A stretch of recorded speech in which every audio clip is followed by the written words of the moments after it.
apskritai, kas prasminga šitam gyvenime, jeigu va taip vieną dieną net tu gali netekti to artimo žmogaus taip staiga.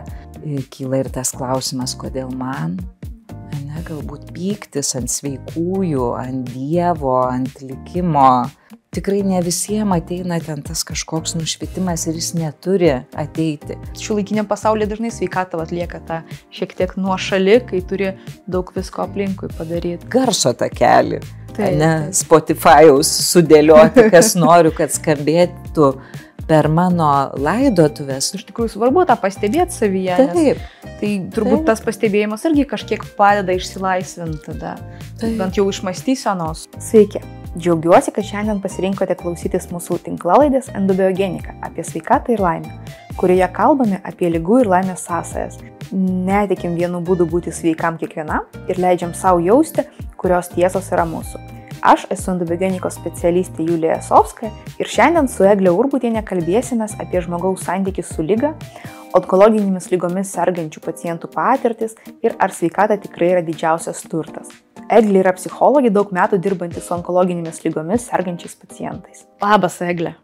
Labas, Julija. Aš pradėsiu nuo pasidalinimo. Gerai. Viena tikrai tokių gilesnių mano gyvenimo patirčių buvo, kai mano Anita susirgo onkologinė liga ir kai jau tiesiog mes, sakykime, turėjom garbę ją palydėti kartu su visa šeima. Ir tai buvo apie tas toks pasimokymas apie mirties priėmimą, apie ligos priėmimą ir bendrai apie priėmimą. Tai buvo tikrai viena didžiausių dovanų mano Anitos amžinatilsio padovanotų man, bent jau asmeniškai aš taip savo priėmu. O tu jau virš 15 metų dirbi su pacientais, kurie patiria tas onkologinės ligas. Kaip tu pati pasirinkai šitą kryptį, Iš tikrųjų, į onkologiją tai mane atvedė studijų metais dėstytoja, kuri yra mano dabar kolegė. Aš atsimenu, kad mes buvom išvažiavę per Erasmusą į Tromso, čia Norvegijos šiaurėje yra toks miestas. Ir kai grįžau, reikėjo rinktis kursinio darbo temą. Ir buvo likę tai, kas likę. Ir buvo likę tema su... Aš dabar net neatsimenu, bet tai buvo su onkologinių pacientų, psichologiniais išgyvenimais, adaptacija, kurios tuo metu nelabai kas rinkosi. Ir aš kažkaip taip tiesiog ir pasirinkau tą temą, nuo kurios viskas iš esmės ir prasidėjo. Bet aš taip svarstau, kodėl aš nepabijojau ir kažkaip tai vis dėlto pasirinkau tą onkologiją. Tai pirmiausia, aš manau dėl to, kad mano tėvai abudu gydytojai. Tėtis amžinatilsi, bet jie abudu buvo gydytojai ir tie balti chalatai niekada manęs kažkaip negazdino. Ta medicina ir ligoninė, nes po to mane kvietė į ligoninę darbuotis skyriuose, kur gydomi onkologiniai pacientai. Tai man kažkaip tas baltas chalatas, jis toks savas buvo, nes prie vakarienės stalo visada būdavo kalbos apie ką, apie tos dienos pacientus, atliktas operacijas ir panašiai. Kita, manau, priežastis, psichologijos studijos yra mano antros. Aš prieš tai studijavau žurnalistiką ir tiesiog irgi, tas gyvenimas taip sudėlioja, kad kai tik aš įstojau į žurnalistiką, aš atvažiavau į Vilnių, po poros mėnesių žuvo mano brolis. Ir tai irgi buvo toksai susidūrimas su mirtim. Aišku, tai nieko bendro ir nėra su onkologija, bet vis tiek po tos netekties labai keitėsi mano santykis su gyvenimu. Apskritai, kas prasminga šitam gyvenime, jeigu taip vieną dieną net tu gali netekti to artimo žmogaus taip staiga ir tu negali tam pasiruošti ir tai yra didžiulis skausmas. Tai vėlgi, tas mirties artumas, to laikinumo, baigtinumo pajutimas savų kailių, aišku, ne per ligą, ne per artimojo ligą, bet per visai kitą patirtį, irgi manęs kažkaip negazdino, nes aš jau buvau po to laiko, daug metų praėję ir toks nueitas kelias buvo tokio tyrinėjimo, ką man tai paliko, kaip mane tai paveikė. Bet kitas dar, manau, aspektas toks grinai buvo apie tai, kad ta onkopsichologija, jinai Lietuvoje tuo metu dar buvo tokia tik tai beprasidedanti. Ir, toks tiesiog buvo kažkoks ir smalsumas, ir domėjimasis, nuoširdus kažkoks toks rūpestis, kad, įdomu pasigilinti į sritį, kuri dar tik tai tokius daigelius čia Lietuvoje leidžia. Tai va tokių daug motyvų į vieną vietą susiplakusių, manau, mane atvedė. Ne visai korektiškas klausimas, bet kaip tu pati jautiesi dirbant šitą darbą? Aš manau, kad labai svarbus klausimas. Nes specialistai, kurie dirba šitoje srityje, ir gydytojai, ir psichologai, ir slaugytojas, irgi yra žmonės, kurie jaučia. Ir atsakant į klausimą, kaip aš jaučiuosi, nes šitą klausimą labai dažnai girdžiu, nes visus ta onkologijos sritis tikrai labai gąsdina. Ir atrodo, kad šitoj srity tik tai kančia, skausmas, mirtis, daug liūdesio. Aišku, kad to yra. Aišku, kad yra. Yra ir to nerimo, ir baimių. Tikrai žmonės išgyvena be galo daug nesudėtingų jausmų susidūrę su ta liga. Ir būti šalia to, būti šalia tos kančios, be abejo, kad kainuoja. Bet tikrai nėra taip, kad yra tik tas sunkumas. Nes niekur kitur aš tiek nejaučiu gyvenimo, tiek nejaučiu ir nematau to tikrumo žmogaus. Nes ta liga, jinai labai nupučia, tas visas buitinės dulkes nuo mūsų gyvenimų. Iš tikrųjų, ne mano patirtis, bet mano pacientų patirtis, kad, sako, būtent ta liga, jinai kažkaip tai paskatino išdrįsti, galbūt ką atidėliojau, ten ilgą savo gyvenimo dalį. Kitus ta liga, tiesiog tarsi išlaisvina, būti taip, kaip nori, pasakyti savo artimiems žmonėms tai, ką galbūt vis nutyli. Labai daug šviesos tame. Tie žmonės tikrai jie tarsi iš vienos pusės susiduria su tuo tikrai gyvenimo laikinumu, su kūno apribojimais, su ta didžiulė ateities baime, nežinomybė, nerimu, bet jie kartu ir labai įsikimba į dabartį, ką dabar turi. Jie pastebi tuos, mes tai pralekiam gatve, bet jie pastebi tuos rudens lapus visomis spalvomis besimarginančius. Ir kai aš nuolat kasdien klausau šitų istorijų, aš pati stebiu, kaip aš pati keičiuos.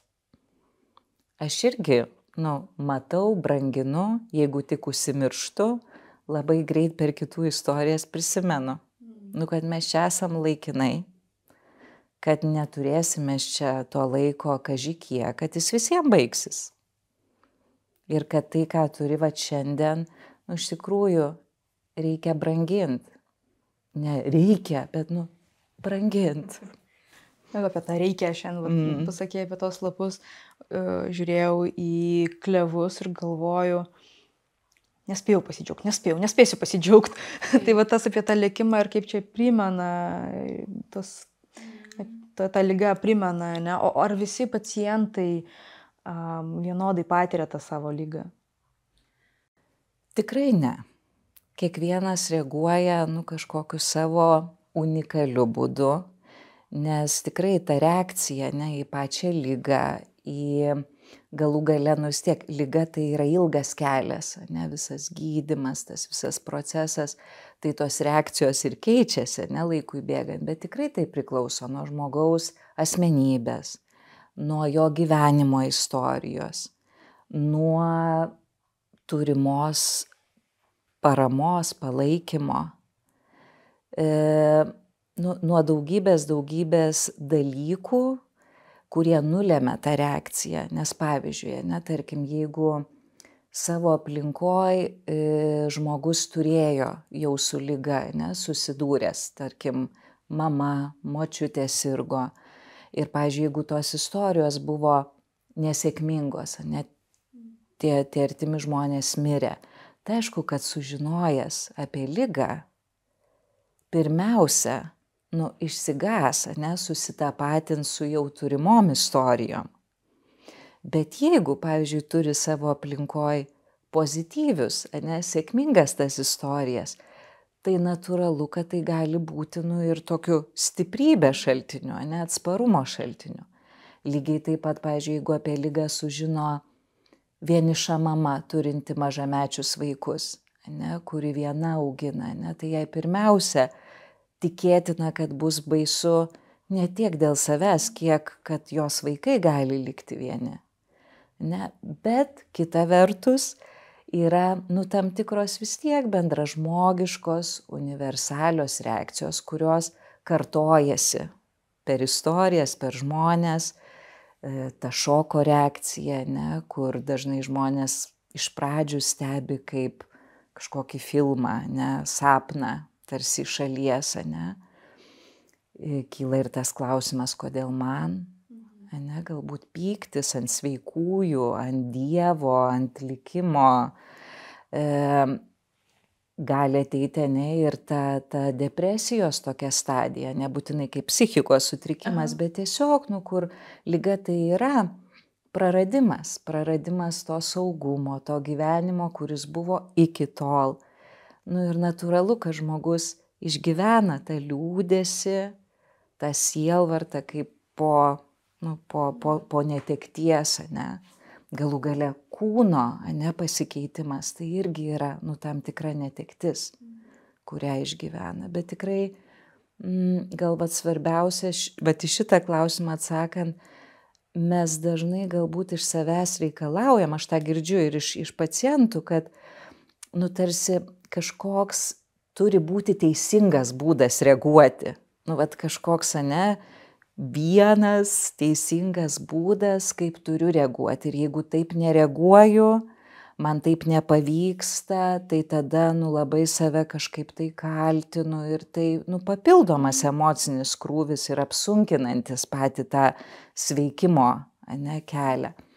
Tai labai svarbu, kad kiekvienas reaguoja kaip tuo metu gali. Kitas svarbus dalykas, kad nėra tų teisingų ar klaidingų būdų sureaguoti. Yra natūralios žmogiškos emocinės reakcijos į tą ligą, į grėsmę sveikatai ir gyvybei.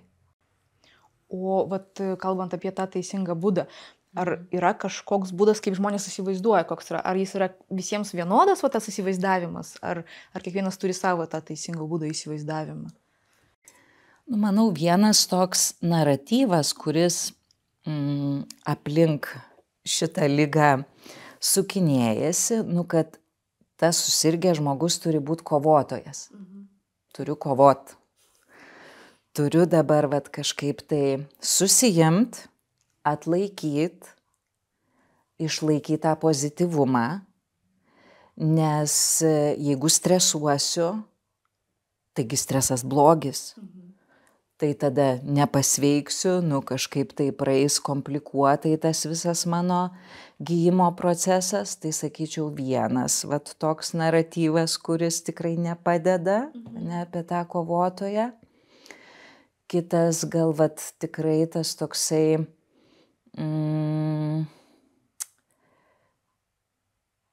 yra to tokio irgi gal pozityvaus tokio mąstymo reikalavimas, kažkaip tai pozityviai, pavyzdžiui, tą ligą, tikrai daug yra pasakojama ir aš pradėjau apie tą šviesą, kaip atsiveria, susidūrus su tuo laikinumu, atsiveria tas gyvenimo branginimas ir grožis. Bet žmogus, kuris tik suserga, jam tas grožis ir ta gyvenimo šviesa, jam yra duobė, jam yra tamsa, jam yra baisu. Tai kartai žmonės per greitai iš savęs reikalauja to tokio kažkokio nušvitimo, ne, kur, irgi tam tikra našta tokia. Tikrai ne visiems ateina ten tas kažkoks nušvitimas ir jis neturi ateiti. Puikiausiai žmonės įveikia šitą ligą, šitą patirtį išgyvena ir be to tokio, kažkokio nušvitimo. Jo, tikrai šitas naratyvas labai girdimas ir tiesą pasakius, ne tik tai su onkologiniam lygom, bet ir bendrai su lėtiniam lygom ar su kažkokiam lygom yra tas toksai naratyvas, kad turi kažkaip nušvisti, kad tada dar pasveiks, jeigu nušvisi, būtent tas toks. Dar atsiminiau vieną. Tikrai, daug kas, tokia iškilo istorija vieno vyro, kuris sako, aš viską savo gyvenime susiorganizavau. Viską. Darbe viskas man puikiausiai sekas. Šeimoj, ten draugų rate. Bet sveikatos nesusiorganizavau. Kaip tai buvo, kad kažką praleidau. Tai tas tikrai susirgus onkologinę ligą, dažnai žmonės kaltina save, kad kažko nepadarė. Sportavo nepakankamai, gal kažkaip nesimaitino taip, kaip reikėjo, galbūt per daug stresavo, galbūt mažiau ilsėjosi ar savo poreikiam dėmesio skyrė. Ir kartais tai irgi būna, tokia labai didelė našta eiti su tuo kaltės jausmu. Bet iš kitos pusės, kaltė, jeigu tokiam psichologiniam lygmenį, jinai yra apie kontrolę. Nes liga iš tikrųjų labai išmuša tą pagrindą iš po kojų, sukelia tikrai tą kontrolės praradimo jausmą. Ir kaltindamas save žmogus, nukreipęs dėmesį į kažką, ko jis galbūt nepadarė ar per daug padarė, tam tikra prasme jaučiasi labiau kontroliuojantis situaciją. Tai tokia kontrolės iliuzija ta kaltė, net ir sunki, bet tam tikra prasme teikia. Ta patį matau, tą tokį paterną su kontrolė ir su to nušvitimu, ką pasakoja, iš tikrųjų ateina su lėtiniam lygom, ar tai cukraus apykaitos sutrikimai, ar tai kažkokie virškinimo sutrikimai, nuovargis ir tikrai žmonės, galbūt iš to tokio naratyvo, labai iš aplinkos ateinančio daug, kad taigi informacijos yra krūva apie tai, kaip reikia sveikatintis ir kaip reikia gyventi. Ir reiškia, tu kažką jau čia nedadarai, o šiuolaikiniam pasaulyje dažnai sveikata atlieka tą šiek tiek nuošalį, kai turi daug visko aplinkui padaryti. O apart kaltės jausmo, kaip dėl gėdos, pavyzdžiui, jausmo. Aišku, kad dalis pacientų išgyvena ir tą gėdos jausmą. Kad esu tarsi mažiau vertas, mažiau vertingas su šita liga. Ir vėlgi yra neįvairios priežastys, kurios tą gėdos jausmą gali pastiprinti. Tikrai dažnai onkologinė liga reikalauja, pavyzdžiui, chemoterapinio gydymo. Ir nuslinkus plaukam, kai labai pasikeičia kūnas, kai tas kūnas ir ta išvaizda nebeatitinka tų grožio standartų, kuriuos mes turim tikrai labai tokius, spaudimą keliančius, kaip turėtume atrodyti ir būti, tai tikrai, ypatingai gal moteris su tuo susiduria, bet nesakau, kad vyrai su tuo nesusiduria, bet gal ypatingai moteris, tikrai jaučia tokią gėda, tarsi, kad jos iškrenta iš tų tokių kažkokių grožio standartų, sėkmės standartų, tarsi, aš nevertas, neverta, nesėkminga, nes susirgau. Tikrai ta sveikatos kultūra, dabar, jinai turi tokį moralizuojantį tam tikrą aspektą. Sakyčiau, biškį toksinį. Taip. Ir apskritai, man atrodo, daug labai dabar kalbama, ir apie tą ilgamžiškumą, apie tą sveiką gyvenimo būdą. Ir mes, kartais, man atrodo, irgi šitoj srity tikrai labai svarbu, kad apie tai kalbama, bet kartais mes perspaudžiam, nes atrodo, kad viską mes galim sukontroliuoti,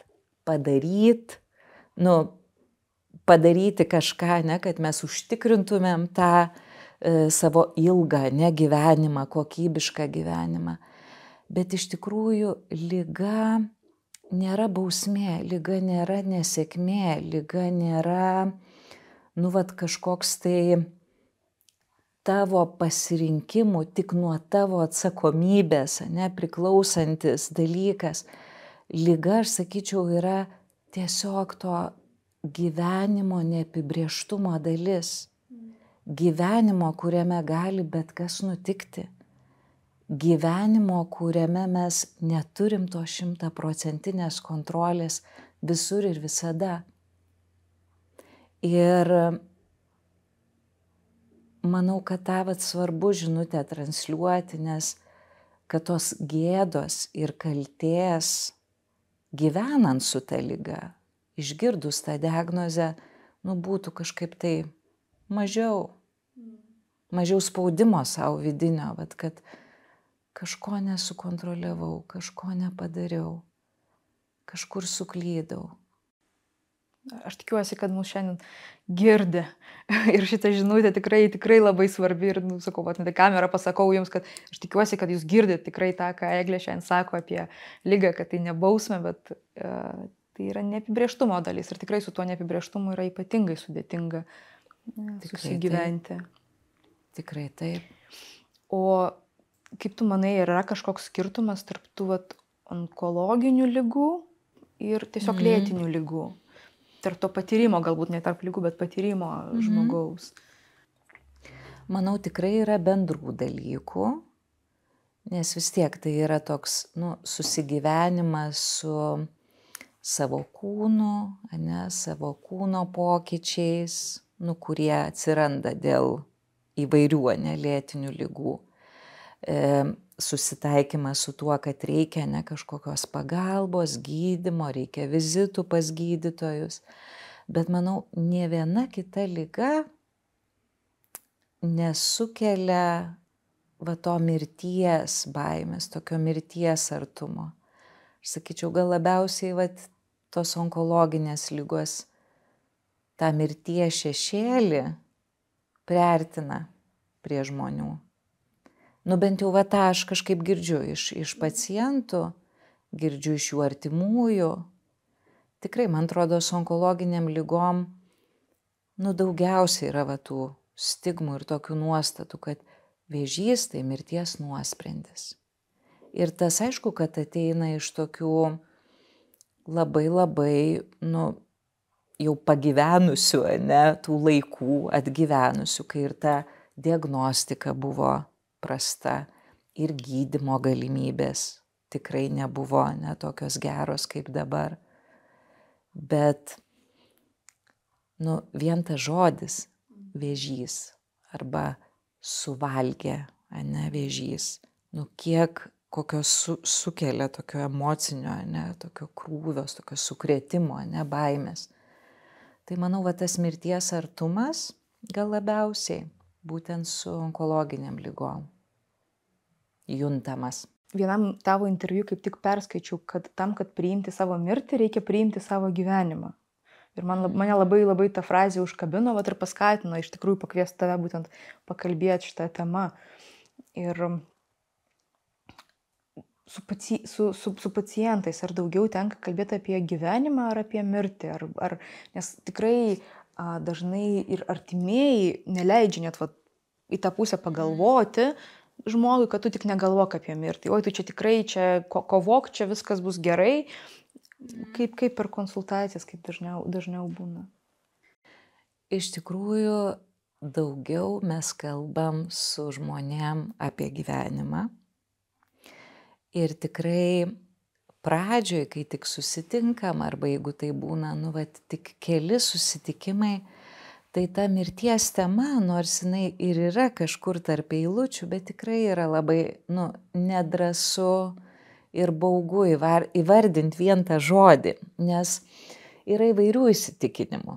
yra pas mus tų įsitikinimų, kad jeigu paminėsiu mirtį, tai tarsi ją priartinsiu, ne? Taip ir nutiks. Arba jeigu aš jau čia kalbu apie mirtį, reiškia viskas, pasiduodu, reiškia nuleidau rankas ir nebekovoju, ne? Vėl iš to pačio naratyvo.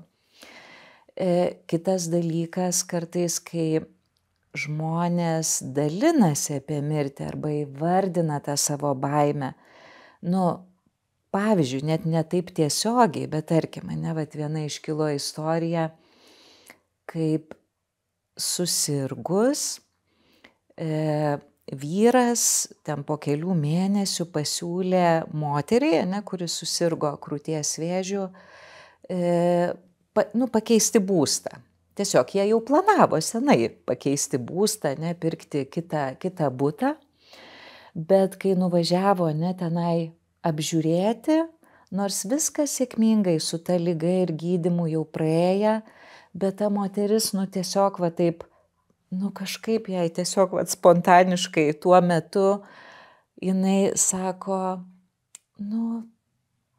galėsi tu čia vienas gyventi. Tiesiog va taip kažkaip, tu pažiūrėk, ar tau čia patinka, nežinai, su manim visaip gali būti, ne? Ir, neįvardina tiesiai, ne, kad aš mirsiu, ne, arba aš ruošiuosi kažkaip tai, ne, apie tai man kyla mintis, bet kiekvienam kyla. Tiesiog vieni dalinasi, kiti ne. Vieni, kai tik pasidalina, jie iš karto yra nutildomi, nes tiem artimiesiam irgi sunku, irgi baisu. Ir labai dažnai ir vieni, ir kiti bando apsaugot nuo tų temų, nuo tų skausmingų temų, nes kalbėjimas apie mirtį, tikrai tai yra kalbėjimas, ne, kaip jūs būsit, kai manęs nebus, kaip mes esam dabar, kiek to laiko mes turim. Tikrai jis yra skausmingas. Bet ką aš stebiu, su žmonėmis, su kuriais, tarkim, turiu ilgesnį laiką kontaktą, kur ten bendraujama ne kelis mėnesius, susitinkam kas savaitę, kai jiem jau saugu ryšyje, kai jie pamato, kad, atlaikysiu, ne, viską, kuo jie pasidalins. Jie paliečia šitą temą. Ir palietę šitą mirties temą, iš tikrųjų daug pajunta, tokio palengvėjimo ir tam tikra prasme laisvės ir drąsos. Nes kalbėjimas apie mirtį, tai iš esmės yra kalbėjimas apie laikinumą, apie baigtinumą, apie nežinomybę. Ir tas kalbėjimas atveria daugiau erdvės gyvenimui. O kaip aš noriu, aš nežinau, kaip bus, ane, rytoj, o kaip aš noriu dabar. Aš nežinau, ane, kas bus po metų, bet dabar, aš esu gyvas, gyva ir aš galiu rinktis, kaip noriu gyventi, kas man svarbu, kur mano tie prioritetai. Ir tikrai labai dažnai žmonės po tos ligos, jie, daugiau laiko skiria santykiam, šeimai, susimažina savo darbo krūvius. Kažkas tikrai tokius išdrįsta išeiti iš galbūt tokių toksinių santykių, kuriuose vis kankinosi ir galbūt kažkuria prasme ta liga atėjo kaip ta žinutė, kaip priminimas, kad, tu irgi esi svarbus, tau irgi svarbu savim pasirūpinti. Tai va ta mirtis ir kalbėjimas apie mirtį saugioje erdvėje, priimant tuos visus jausmus, kurie kyla kalbant, tą liūdesį, tą, tikrai nerimą, baimę, kaip ten ta mirtis, atrodo, iš tikrųjų atveria, daugiau gyvenimo, daugiau tokios drąsos, laisvės, atsakomybės tame laike, kurį turi dabar. Ir dar gal kitas dalykas, ką girdžiu iš žmonių, kad visiems labai skirtingų dalykų baisu toj mirty.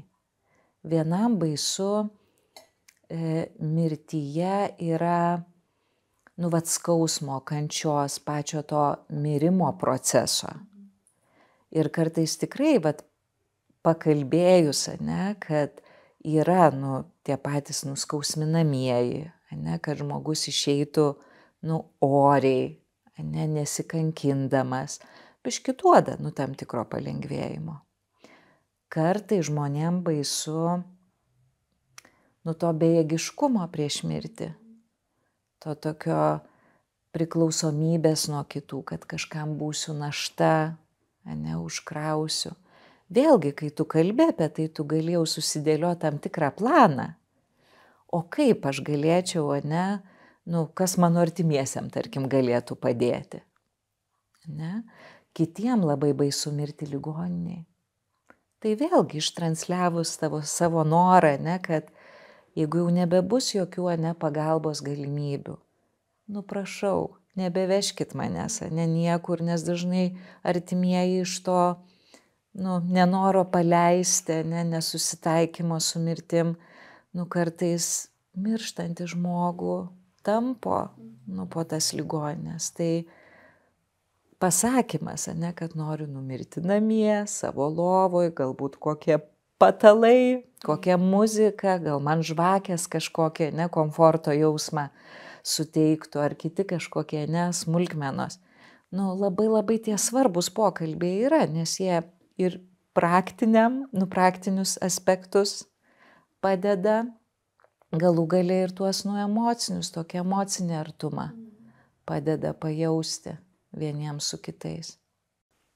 Tam tikrą prasme tai turbūt ir nukrauna tą tokią atsakomybę nuo artimųjų, kurie turi tokius sunkius sprendimus priimti, kaip vežti į ligoninę. Tikrai taip. Tai yra, juk dažnai tikrai sergantis žmogus nenori būti našta. Tai tam tikra prasme pasakymas, kaip aš noriu, kaip man svarbu, yra pasirūpinimas tais, kuriuos myli, kuriuos brangina. Net ir laidotuvių kažkokio sudėliojimas, scenarijaus, galų gale, gal keistai nuskambės garso takelį, Spotify'aus sudėlioti, kas noriu, kad skambėtų per mano laidotuvės, kur ašgi nieko negaliu kontroliuoti, kas susijęs su mirtim, bet kažką galiu. Tai tos kontrolės duoda prieš tą mirtį, prieš tą bejėgiškumą mūsų visų su mirtim. Kadangi mes tokiais, kaip ir dabar nežinomybės, iš esmės laikais gyvenam, geopolitinė situacija, iš tikrųjų, aš manau, kad daugelis ir apie karo galimybę galvoja ir tai iškart irgi atneša ir mirties tas mintis. Galbūt mums visiems reiktų ruoštis mirčiai, turiu omeny tokią plačiąją prasme. Aš tai sakyčiau, kad tikrai nereikia, ten kažkaip kiekvieną dieną ruoštis ir per pusryčius, per pietus, per vakarienę nukalbėti, Nes labai faina yra Jalomo knyga apie mirties baimę, bet metafora, kuri skamba pavadinime yra žvelgiant į saulę, Iš tikrųjų, į mirtį, kaip ir į saulę, negali nuolat žiūrėti ir apie tai galvoti, mąstyti, nes tikrai tada, užpuls beprasmybės jausmas ir iš viso, ką mes čia sėdim ir kalbam, jeigu mirsim, ir panašiai. Bet kas, manau, svarbu, tikrai nevengti tų pokalbių, išgirsti tuos aplinkinius artimus žmonės, kurie galbūt nori apie tai pakalbėti, o dažniausiai nori vyresnio amžiaus, arba tie, kas susiduria tikrai su negale, su liga, kuriuos tarsi ta mirtis biškutį prie jų priartėja, Bet kita man mintis kilo, mirties mokymuose, kuriuose aš dalyvavau, mums pristatė tokį bendruomenėm projektą, kuris vyksta Amerikoje. Mirties kavinė vadinasi. Tai tos mirties kavinės, tai yra tiesiog tokia neformali aplinka su arbata ir sausainiais, kur susirenka žmonės tiesiog iš gatvės kalbėti apie mirtį. Ir tiesiog kiekvienas turi rate sau ten, nežinau, tarkim, 10 minučių ir jis kalba, kaip ta tema šiandien jį liečia, kokias mintis kelia. Galbūt kažkas yra, po netekties, ne? Tai nėra psichoterapija, bet tai tiesiog yra suteikimas erdvės šiai temai būti mūsų gyvenimuose, mūsų visuomeniai, kalbėtis apie tai. Ir man atrodo, mes, Lietuvoje jau, kad mes kalbame, jau mes, po truputį tikrai yra tų tokių salelių, kur ne tik prie šeimos stalo, bet mes tą temą, vis įgarsinam, vis prisiliečiam prie jos.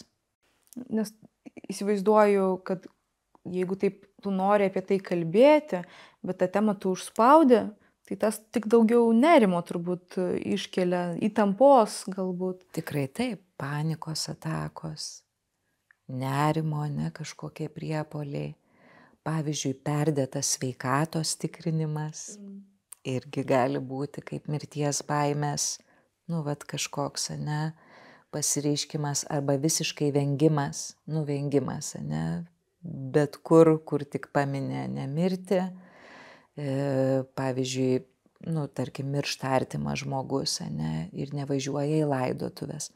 Kartais tai gali būti, iš to vengimo, nenoro net prisiliesti, prie tos temos. Daug veidų gali turėti tą mirties baimę. Aš tikrai labai atsimenu, kai tik prasidėjo karas Ukrainoje, ir ten prasidėjo tie visokie vaizdai apie tuos prievartavimus. Aš atsimenu, kaip mano kūnas reagavo. Man tiesiog niežėjo visą kūną. Nesvarbu, kad aš apie tai, kažkaip ir kalbėjau ir turėjau ten, tarkim, žmonių, su kuriais galėjau įgarsinti, bet mes visi tada siaubingai nesaugiai jautėmės. Ir kartais, tas nesaugumas, nerimas, neiškalbėti, nuslopinti dalykai, ypatingai jeigu ilgą laiką, tą vis nuryji, gali išeiti kitais, per kitus kanalus, per kūno tam tikrus simptomus, per tam tikrą elgesį, vengimą arba perdėtą, kažkokią stebėjimą. Tai svarbu, manau, tos saugios kažkokios erdvės, tie žmonės patikimi, su kuriais galime kažkaip pabūti šitoj temai. Ne dažnai, ne kasdien, bet, Čia taip, žinai, mes kalbam, kad galbūt, taip metaforiškai susidraugauti su ta mirties idėja, ne? O ar reikia su lygom draugauti? Nes kaip ir lyga, žinai, ta tokia lyga yra tavo ten draugas. Taip. Man asmeniškai tas susidraugauk su lyga, tai tokio kelia, pasipriešinimo. Nes, kažkokį turi tokį romantinį, kažkokį, nežinau, atspalvį, kur, man nelimpa prie tų istorijų, kurias aš girdžiu iš žmonių kasdien, man ta susidraugavimo metafora netinka. Ir kartais tikrai tenka matyti, kaip žmonės spaudžia save susidraugauti su ta liga. Kažkur perskaito, kažkur skambiai pamato, kažkas kokį interviu, duoda ir pasidalina, kad aš susidraugavau, su savo liga. Bet kita vertus, jeigu tai biškį praskleistumėm, kas už tos draugystės, už tos metaforos, man tai yra apie tokį santykį su liga, kad aš nebėgu nuo tos realybės, kuri yra. Aš nebėgu nuo tų visų pokyčių, apribojimų, kuriuos galbūt sukelia ta liga, fizinių, psichologinių, apskritai tokių egzistencinių, kažkokių pokyčių. Bet aš tikrai, esu tokiam atviram santykyje su tuo, kas vyksta, su ta liga. aš nuolat permastau, aš tyrinėju, aš svarstau, kaip ta liga mane veikia, ne? Kaip tai veikia mano santykius su savim, su pasauliu, mano vertybės, požiūrį į gyvenimą.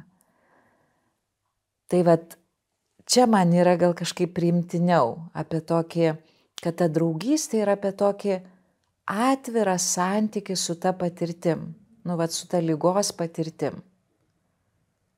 Kad aš jos nenuneigiu, aš jos kažkaip neslėpiu, neslopinu. Bet aš nuolat kažkokį keliu klausimą. Jeigu man kyla tas klausimas, vat ką ta liga, kokią žinutę jinai man siunčia, ką ta patirtis man duoda. Taip, aš galbūt patiriu daug sudėtingų dalykų su ta liga, bet o ką galbūt aš galiu išsinešti iš šito, ne? Patyrimo. Tai vat sakau, labiau man tokia, vat, kad aš klausiu, aš kalbuosi, ne, vat su ta patirtim, mezgu santyki. Nes vėlgi kita pusė yra to susidraugavimo, yra, kad liga priešas, ne? Taip, tas kovos. Aš kovoju su ta liga, bet liga tai yra many. Tai su kuo aš kovoju, su kuria savo dalim aš kovoju. Su ta, kuri serga ir kuri kaip tik jai reikia rūpesčio, dėmesio, pagalbos. Tai ką aš ją spaudžiu, ane, visaip kaip, ane, menkinu, smerkiu, nerodau. Ta dalį tikrai sunku gali būti priimti labai tą sergančią. Taip.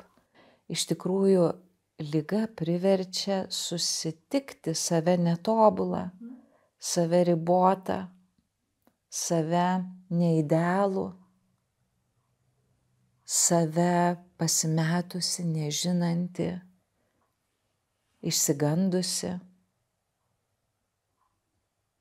Ir per tą ligos patirtį, žmogus susitinka tą tokį tikrą save, tokį nepagražintą. Ar yra kažkokie būdai su tuo, būti, kaip su, nežinau, kažkokios priemonės, kurios padeda galbūt lengviau tą išgyventi, nes aš manau, kad tai yra aktualu ne tik tai onkologiniam ligom sergantiems, bet ir lėtiniam ligom sergantiems, nes tai yra irgi apribojimai tam tikri jau gyvenimo, ar tai ten cukraus apykaitos sutrikimas, ar tai yra spaudimas, ar virškinimo, tu turi kažkokios mitybos laikytis, ne, kažkokias gal vaistus gerti, kažkokių veiksmų imtis. Kaip būti su tuo, kaip priimta neidealų, kaip atsisakyti to, kad jau taip nebus, kaip aš svajojau, kaip aš įsivaizdavau, koks aš būsiu. Pirma mintis man, kuri kyla, tai, kad tai yra procesas, tas priėmimas. Nes žmonės tikrai dažnai, ir mes gyvenam dabar tokiam laikmetį, kai visko norim greitai, čia ir dabar, vienu mygtuko paspaudimu turim picą į namus. Kitas mygtuko paspaudimas, mum kurjeris atveža, ne, ten, nežinau, mūsų norimą rūbą, apie kurį svajojom iš ten kažkokios tolimos šalies. Mes viską esam įpratę gauti dabar greitai, susitvarkyti su viskuo greitai. Ir su liga dėja, bet taip, nepavyksta. Tai va dėl to sakau, kad tai yra procesas. Procesas, skausmingas procesas. Ir nemačiau nei vieno, kuriam būtų kažkaip tai lengvas. Net ir žmogus, kuris medituoja, kuris labai, tarkim, turi daug resursų savo gyvenime, kur gali atsiremti, labai daug knygų yra perskaitęs, apie įvairiausius žmogui padedančius dalykus, vis tiek jis pats turės praeiti tą skausmingą procesą su liga. Tą santykį, atrasti. Kaip aš galiu gyventi visavertį gyvenimą, net ir sirgdamas. kas man svarbu, ne? Tai čia viena mintis, kad tai yra skausmingas procesas, kuris tikrai reikalauja laiko, pastangų ir neįvyksta per naktį. Kita mintis ateina, kad tikrai labai daug žmonių šito proceso metu jaučiasi labai vieniši. Ir va čia iš karto nori sakyti, kad atrama yra ryšys. Ar tai su žmonėmis, kurie yra aplinkoje, šeimos nariais, giminaičiais, draugais, kolegom, bet va tas leidimas paprašyti pagalbos, parodimas savo pažeidžiamumo, ne, kad man reikia tos pagalbos, kad man yra sunku. Tai tikrai yra labai labai svarbus. Tai vat ryšys, jeigu apie priemonės, priemonių nėra, bet yra ryšys. Nes tai yra resursas, kur dabar tokia kyla mintis, kad kai žmogus pamato, kad jį tokį netobulą, sužeistą tos ligos, ne? Priima kitas, lengviau mes galim priimti ir patį save, tą netobulą. Tas vyksta, aš dažnai tą jaučiu ryšyje su savo žmonėm, su pacientais. Kai jie jaučiasi priimti, jaučiasi išgirsti, jaučiasi nevertinami, nemoralizuojama jiem, nemokoma, neduodama greitų piliulių, jie pradeda patys priimti save, taip kaip yra, išsigandusius, pasimetusius, nesusitvarkančius su emocijom. Kitas momentas, manau, svarbus, atrama yra visur, kur tas žmogus gali pasisemti kažkokios ramybės, palaikymo, kažkam gamta, kažkam pomėgiai, kažkam, nenustoti gyventi to gyvenimo, kuris iš to gyvenimo, kuris buvo iki ligos, pažiūrėti, kas tuo metu padėdavo, kas buvo tie resursai, kažkam tikėjimas, malda, kažkam fizinis aktyvumas, kažkam pasirūpinimas, ta mityba, ne? Kažkam pokalbis su draugu, ne, arba su specialistu. Bet tikrai, išlikti atviru tam gyvenimui, priimti pagalbą, nesmerkti savęs už tai, kad dabar susigraudinu, kiek daug žmonių save bara, atsiprašinėja, kai tik ašaros pasirodo akise. Nes mes kažkaip taip tokį jaučiam spaudimą susitvarkyti, būti tokie pozityvūs, gražūs, tokie robotukai. O ligos patirtis, jinai negali praeiti be tų intensyvių jausmų stiprių. Nes tai yra vienas iš krizinių įvykių žmogaus gyvenime, kaip netektis, kaip skyrybos. Tai va. Man labai rezonuoja tas apie ryšį, net susigraudinau iš tikrųjų, nes atrodo, kad jau keletą laidų turėjom ir vis mes grįžtam prie tos minties, apie ką mes bekalbėtumėm, iš kokių pusių apie tą sveikatą.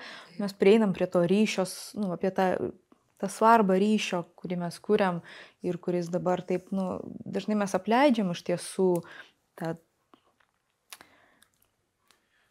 tai, kad mes turim tas ir galim turėti tas bendruomenės, o ne patys savyje išgyventi ir tas pamatymas kito žmogaus ir neskubėjimas, duot patarimų.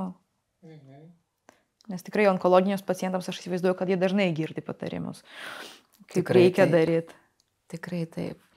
Nes ir vienai ir kitai pusiai yra sudėtinga, išbūtoj situacijoje, lygos situacijoje, ne, kuri tikrai kelia daug bejėgiškumo, daug kontrolės praradimo, daug nerimo, neapibrėžtumo, nežinomybės. Ir mes nei vienas nemėgstam jaustis bejėgiai. Dėl to iš karto pamatę yra problema, duodam patarimą. Iškart kokią knygą ten, ne, kažkas siūlo. Bet ko labiausiai reikia žmogui, vienos pacientės man kyla mintis, kad reikia klausančių ausų. Reikia žmogaus, kuris tiesiog būtų šalia, klausytų, vis pasiteirautų, ne vieną kartą. Vieną kartą žmogui gali nesinorėti bendrauti, nesinorėti kalbėti. Ir dažnai dalinasi pacientai, kad pradžioj visi labai siūlė pagalbą, labai ten skambino, rašė, o po to visi atsitraukė ir nutilo. Bet dažnai žmogui pradžioj yra tiesiog reikalingas laikas pačiam suvirškinti dar tą informaciją, viską, kas vyksta. Ir tada atsiranda ta vienatvė, nes daug žmonių neatlaiko to bėgimo kartu, to maratono. Tai yra maratonas, tai yra ilgas procesas. Nesutvarkoma per dieną, savaitę. O kalbant apie tą, kaip kalbėjom, apie tą draugystę su liga, labai tavo ta gera mintis apie santykio kūrimą su liga. Tai man iškyla, toks klausimas, ar gali sergantis žmogus būti sveiku, jaustis sveiku? Kas tas yra sveikas žmogus? Ne tik gali, bet jie dažnai ir jaučiasi onkologinė liga, susirgę žmonės, nepaisant to, kad fiziškai, kūnas serga, susiduria su visais tais negalavimais, bet psichologiškai kartais jie daug sveikesni už tuos fiziškai sveikus, kurie įklimpę įvairiose baimėse, atskirty, perfekcionizme. Žodžiu, kad sveikas žmogus tikrai ne tas, kurio kūnas yra sveikas. Sveikas žmogus yra tas, kaip aš ir prieš kelias minutės sakiau, man tai sveikas žmogus tas, kuris geba kurti tą visavertį gyvenimą, net ir ligos akivaizdoj, net ir negalios akivaizdoj, skausmo akivaizdoj. Ką aš vis dar galiu, kai negaliu. Tai nėra sveikata, tai nėra tik kūno būsena. Tai yra svarbus ir tas psichologinis, emocinis lygmuo, santykių lygmuo, dvasinis lygmuo. Tas tikrai pamatymas, kad žmogus nėra tik tai kūnas. Mane visą laiką trigerindavo tas pasakymas, kad sveikata yra didžiausias turtas. Man visada būdavo taip, ką žinau, tai čia taip nuneigia visų žmonių patirtis, kurie serga, o dauguma žmonių jau vyresniam amžiuje turi kažkokių lėtinių ligų. Taip, tada tarsi jie tokie, neturtingi kažkokie tai vargšiukai, o kaip tas, kaip čia vargšo ta etiketė, iš tikrųjų, kaip jos nenori žmonės. Jie nori, kad oriai juos priimtų, kad matytų, daugelis kartuoja, aš noriu, kad mane matytų, tokį, koks aš buvau ir anksčiau. Tik taip šiuo metu aš sergu, ne? Tai dėl to sveikata brangiausias turtas, mes daug tokių turime, visokių posakių, kurie taip iš vienos pusės tas sakinys sako, kad taip sveikata yra labai svarbi, kad mes turim ją rūpintis, skirti dėmesio, negalim ignoruoti tam tikrų požymių, kuriuos jeigu jaučiam, kad reikia nueiti pasitikrinti, nes kai mes sergam, mes tikrai daug ko negalim. Bet ar sergantis žmogus negali būti turtingas? Ar jis negali gyventi tokį visavertį, pilnavertį gyvenimą? Tai tikrai ne. Sergantis žmogus gali gyventi ir labai dažnu atveju gyvena labai turtingai. Keliauja, pagaliau išdrįsta pasakyti ne, kam visada norėjo, pagaliau iš tikrųjų kažkaip geba sulėtėti, pasidžiaugti tuo, ką turi, geba išsilaisvinti tikrai iš visokių lūkesčių, koks turėtum būti, kaip turėtum atrodyti. Tai vėl, biški kartojuosi, ne, bet tikrai daug turtų ateina per nesveikatą. Gali ateiti.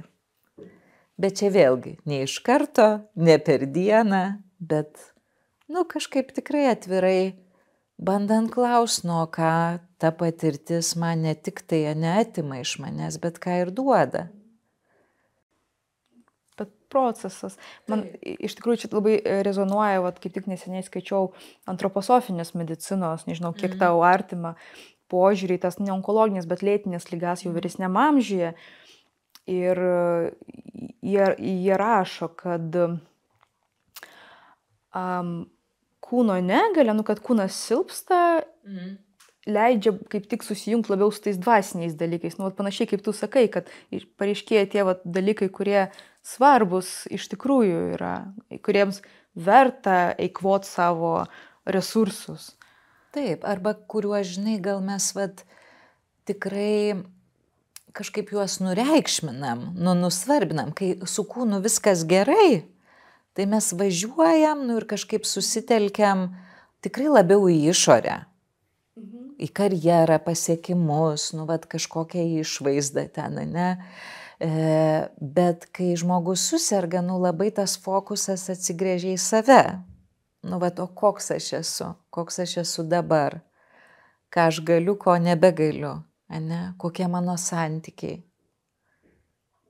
kokios vertybės ir vėl, pasileidžia ta pati. Bet kita mano mintis, čia gal biškį ir ne į temą, bet aš kažkaip man dabar iškilo prisiminimas, kaip mano kolegė dirbusi hospise pasakojo, kaip viena moteris, iš esmės jau mirties patale gulėdama, jinai taip gulėdama šoko, kad sulaužė lovą. Tai čia, biškutė, ne, kažkur kitur nuveda ta patirtis, bet čia yra apie tai, kad, mes įsivaizduojam kartais, kad tas sergantis, mirštantis, vyresnio amžiaus, senyvas, žmogus, kad jis toksai, yra negalintis, kad tik tai kažkoks, žinai, silpnas, kad tik tas, kuriam ten reikia, pagalbos, Bet tame žmoguje jis turi tokią gyvenimišką patirtį. Ir jis lygiai taip pat, jisai gal net sakyčiau, daug labiau, išsilaisvina jau iš tų tokių, visuomenės lūkesčių. Daugiau drąsos turi, tikrai pasakyti, kas man svarbu. Ir lygiai taip pat nori irgi kvailioti, šokti. Dažnai, kai ateidavo į praktiką, į ligoninę, studentai, jie labai nustebdavo, kad palatose pacientai, onkologinė liga sergantis, juokauja, šypsosi, picą užsisakinėja. Atrodė kažkas tokio, jiem, iš karto ateina su nuostata, kad jau ten visi verkia, ten šalia, nežinau, prie lovos laiko už rankos, o ne. Tai lygiai tokie patys žmonės, kaip mes kiekvienas. Jie nori mylėti, būti mylimi, nori kvailioti, šokti, Bet prieš porą dienų turėjau grupę, kur pertraukos metu sakau, klausykit, gal norit pašokti? Ir kaip chebra šoko. Įvairaus amžiaus. Visi su liga, skirtinguose etapuose. Bet ten tiek buvo gyvybės, tiek buvo gyvenimo, tiek buvo džiaugsmo, tokios gyvenimo šventės.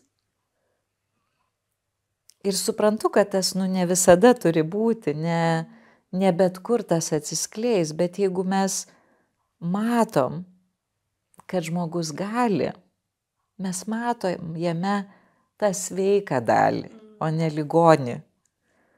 Tai žmogus ir parodo savo sveiką dalį. Aš jau nekalbu, aišku, kad yra visokių komplikuotų atvejų, ne? Kur kartais žmogui ta liga nuteikia ir tam tikros naudos, ne? Daugiau rūpesčio gauna, tada daugiau dėmesio. Yra ir tokių atvejų, kur ta liga tarsi, ne, kažkokios duoda pridėtinės. Bet apie tai irgi reikia kalbėti, nes iš tikrųjų svarbu tą pastebėti savyje. Taip. Tai turbūt tas pastebėjimas irgi kažkiek padeda išsilaisvinti tada. Bent jau iš mąstysenos tos. Ir, žinai, tai pabaigai dar vis tiek noriu paklausti, kadangi žinau, kad mūsų laidą vis tiek žiūrės ir specialistai, ir endobiogenikos specialistai. Ir mes tikrai susidarėm irgi su tais onkologinę ligą patiriančiais, man šitas labai patiko pasakymas, pacientais. Tai gal yra kažkokių patarimų, kaip geriausia bendrauti, nes jau girdžiu, kad reikia matyti tą sveiką dalį, į ją kreipdėmėsi. Manau, kad čia galioja ne tik tai artimiesiems, bet ir specialistams, kurie dirba. Ką aš girdžiu iš savo žmonių, tai labiausiai jie nori, kad matytų žmogų, kad nematytų atvejį, nematytų ligos istoriją numeris 235. Nes žmogus tai ateina su savo istorija, ne, su savo pasakojimu, su savo nedrąsa, ne. Tikrai nedrąsu yra būti santykyje su gydančiu personalu, ne, nes tikrai ne visada net tam lygiaverčiam santykyje jaučiasi žmogus. O žmogui to labai reikia. Labai reikia, kad matytų kaip žmogų. Kitas dalykas svarbus, aš manau,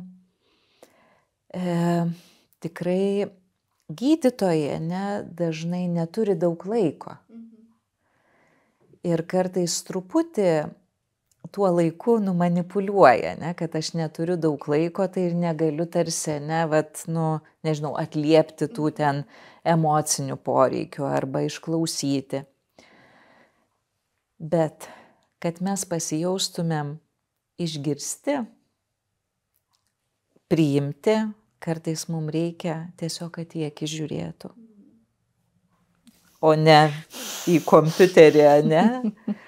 Tai va, kartais įvardinimas, kad labai gaila, kad aš tikrai norėčiau, jūs išklausyti, bet mes turim tik 10 minučių.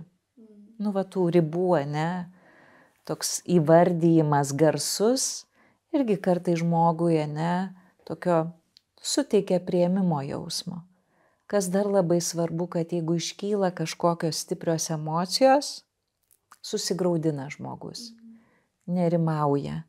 Nepulti kartoti tų standartinių nuvalkiotų frazių, viskas bus gerai, jūs tik nesijaudinkit, jūs tik mąstykit pozityviai, tik nusiraminkit. Nes atsakomybė to šalia esančio, ar tai gydytojas ar artimasis būtų, nėra sutvarkyti to kito jausmus. Niekas mūsų jausmų už mus pačius negali sutvarkyti. Bet tas toks buvimas, priėmimas, kad matau, kad jaudinatės. Kartais tik to ir užtenka. Tiesiog įvardinti, atspindėti, kad jūs matot. Ir visos emocijos jos kaip jūros bangos ateina ir praeina. Tai tikrai irgi iš baimės žmonės, specialistai kartais tikrai išsigąsta tų jausmų, ir atrodo, čia dabar jau valandą verksiu, valandosgi neturiu aš. Tai tikrai, tie jausmai ateina, praeina. Nereikia, prisimti atsakomybės, kad jūs turite tuos jausmus sutvarkyti. Tiesiog žvilgsnis. Kartais tyla, kartais jeigu norit ir galit, kartais ir tas, rankos prisilietimas, tokio žmogiškumo duoda, kad mes čia abu žmonės sėdim. O ne specialistas, o čia tu esi mano atvejis. Tai kaip į žmogų žiūrėti. O kažkokių ten abrakadabra, tai aš nepasakysiu, nes abrakadabra nėra. Nėra. Yra tiesiog nebijoti ir suklyst, nebijoti ir kažkokią, pasakyti, kad, nežinau, kaip jūs paguos, tikrai matau, kad sunku. Nežinau, tos stebuklingos frazės. Turėjau tokį atvejį, bet su depresija, kai irgi neturėjau ką pasakyti visiškai. Ir pasakiau, kad labai norėčiau turėti kažką, ką galiu pasakyti jums dabar, kaip palaikyti, bet neturiu tokių žodžių. Ir tas labai buvo būtent tas momentas, kuris suveikia. Tai labai gerai išgirsti iš tavęs dar tą patvirtinimą, kad... Taip. Ir dar vienas, man atrodo, svarbus dalykas, kurį noris pasakyti, apie bendravimą. Visiems specialistam, kurie, prisiliečia, prie to sergančio žmogaus, ypatingai jeigu dažnai, visą dieną, tai tikrai patiem mums kyla labai daug jausmų. Ir pasirūpinimas savim, žinojimas, kas yra mūsų kiekvieno, resursai, kur mes tą įtampą nukraunam, kur galim biškį neišsiventiliuoti, prasivėdinti, kur galim pasisemti, tos kažkokios, ramybės, jėgų, tas yra irgi labai labai svarbu. Nes tada, kai mes pasirūpinam savim, mes galim ir kitą kitaip girdėti, negu kad nesėdim ten visiškai pavargę, pridusinę save, nevalgę visą dieną, nes vizitas po vizito. Tai tas irgi labai pasirūpinimas savim. Labai gerai padeda girdėti kitą ir, bendrauti. Taip, kad matytumėm tą žmogų, ko jam reikia. Nes kai neturi resurso, taip, nelabai gali kažką duoti. Taip. Ačiū tau, Eglė, labai už šiandienos pokalbį tokį jautrų ir tokioms, man atrodo, labai svarbiom iš tikrųjų temom. Ačiū, kad pasidalinai savo patirtim. Ačiū, kad pakvietei. Gera buvo kalbėti su tavimi. Ir ačiū Jums, kad buvot su mumis, kvepavot šiandien su mumis. Ir tikiuosi matyti Jūs kituose laiduose. Ir iki kito karto.